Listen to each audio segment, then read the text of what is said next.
Today we're in Santa Clarita, California at Honda Racing Corporation, and I'm going to be meeting with Jason Castillo. Jason's going to show me how Honda uses Mastercam to make winning cars week in and week out.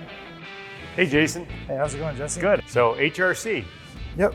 Yeah, this is where I come here and work every day. So I'm the production director, in charge of basically the manufacturing, the build shop, the QA, all the divisions that really bring together the final product that goes in the race car. Okay. So you're tested every single week on how good of a job you've done.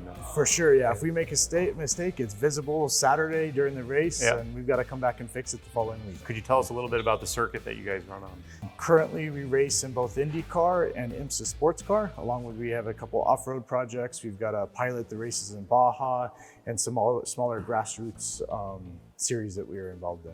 Awesome. So I know HRC uses Mastercam. I'm really excited to see what you guys do with it. I've heard some great things. But before we do that, I'd love to see, you talked about the dynos, that's where you started. I'd love to see some of the other stuff that goes on here at HRC. Yeah, let's go ahead and take a tour of the facility. Awesome. All right, so this is our office area where all the departments sit. So we've got here is our procurement division. We've got our project division there, all of our engineers there, and then our leadership and presidents sit in the center.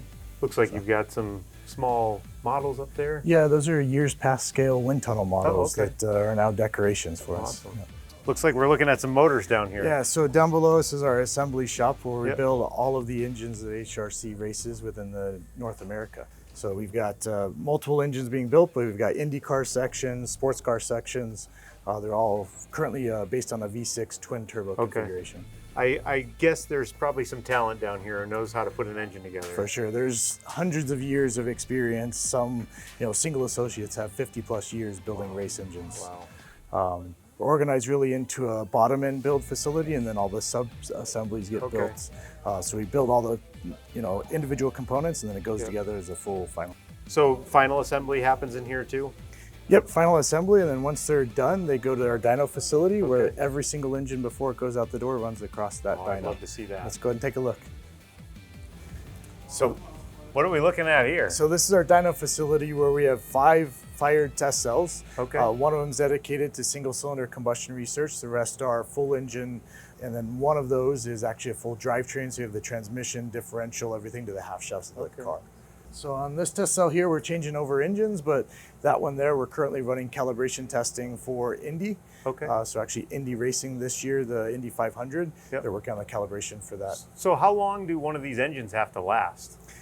So 2,500 miles is generally what our target is for the IndyCar series. For sports car, that goes up to like 4,500 miles because you have the longer endurance races. Daytona 24 is a big part of that. Obviously, you have to be fast to win the race, but to cross the finish line, you've got to actually have a running car.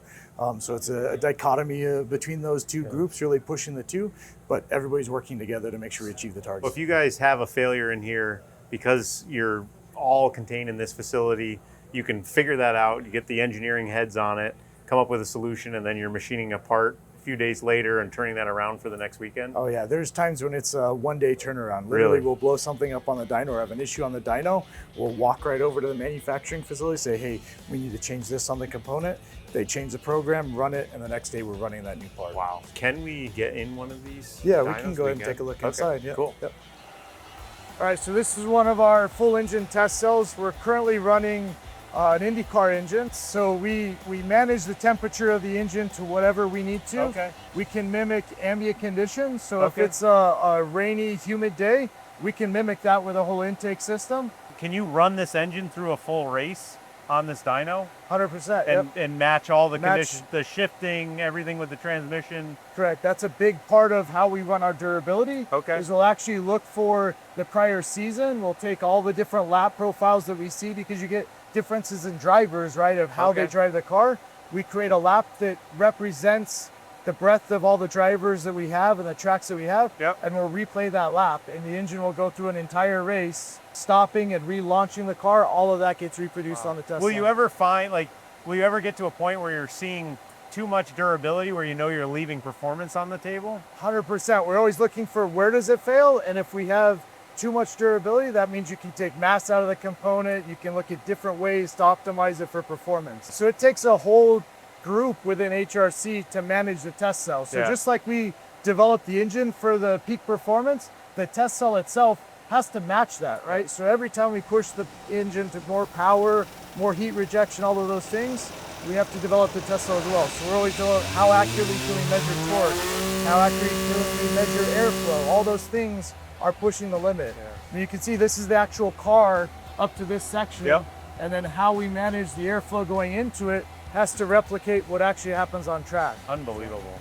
So is this the pinnacle of what I'm going to see here at HRC, or do you have something else exciting to show me? There's definitely more exciting stuff to show you.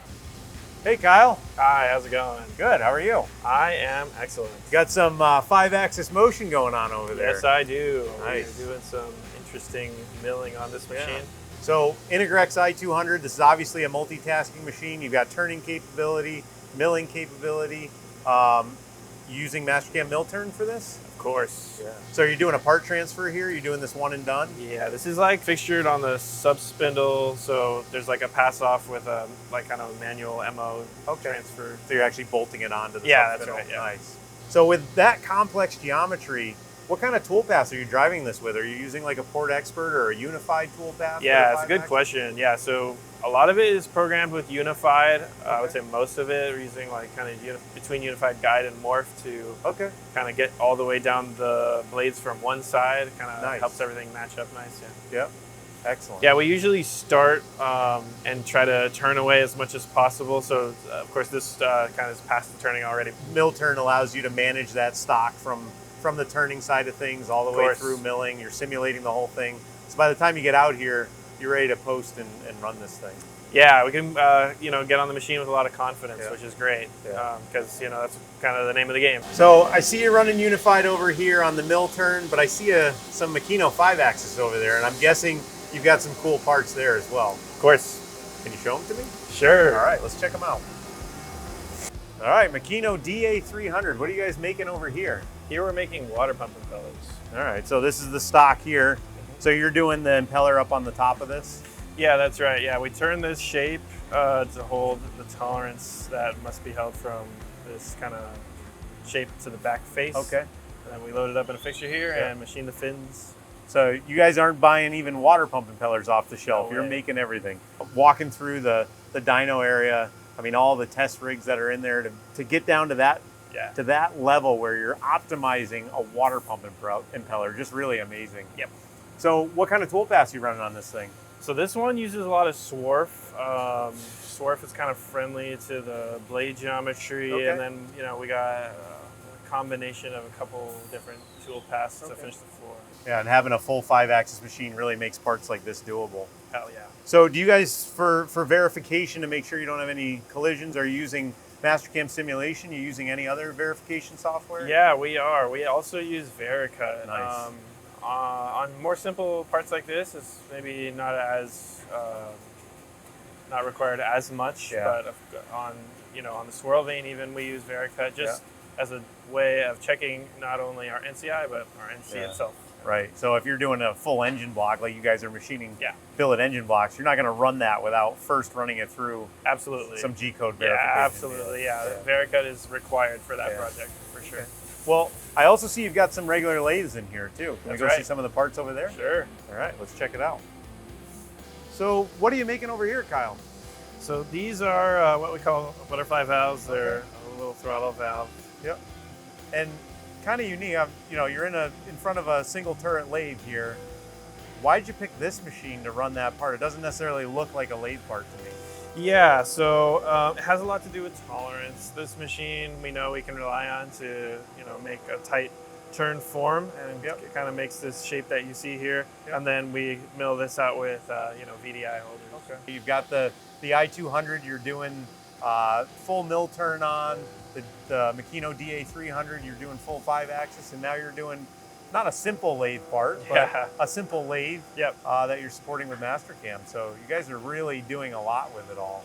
Yeah, it really allows us to kind of make our ideas come to life, So I'd like to see where the magic happens. You guys, where's your computer at? Where are you doing this programming? Sure, we got the programming office back there. Let's go check it out. All right, sounds good. All right, so this is the swirl vane then. That is right. Yep. That looks like the unified toolpath you got running, and you've got the machine simulation as well. Yeah, so this is what we kind of use to get the inside of the blade. Yep. This one is a unified guide. Nice. Super helpful to have that full machine sim when you're in there. You get a really good idea of where the subspindle is positioned versus the B-axis head. It's really the power of Mastercam mill turn. That's right. Being able to kind of like swap between this and then, you know, like I said, this is kind of like NCI prove out, and then we have Vericut for like G code or NC prove out. Yep.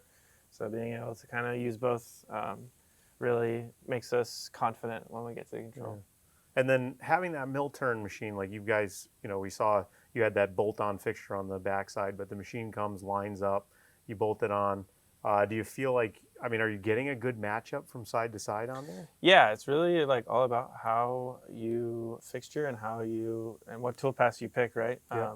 So like when we machine the second side, we're kind of like hiding our mismatch in just the right place from side to side. Yeah. Yeah. So from walking around here with Jason and seeing, you know, the finished cars, the testing you guys are doing out on the dyno out there, the machines making these parts, but really it kind of struck me that those cars are really just a culmination of a bunch of little Mastercam toolpaths, right? All coming together, and obviously it takes you guys to do all the work, but really, really awesome.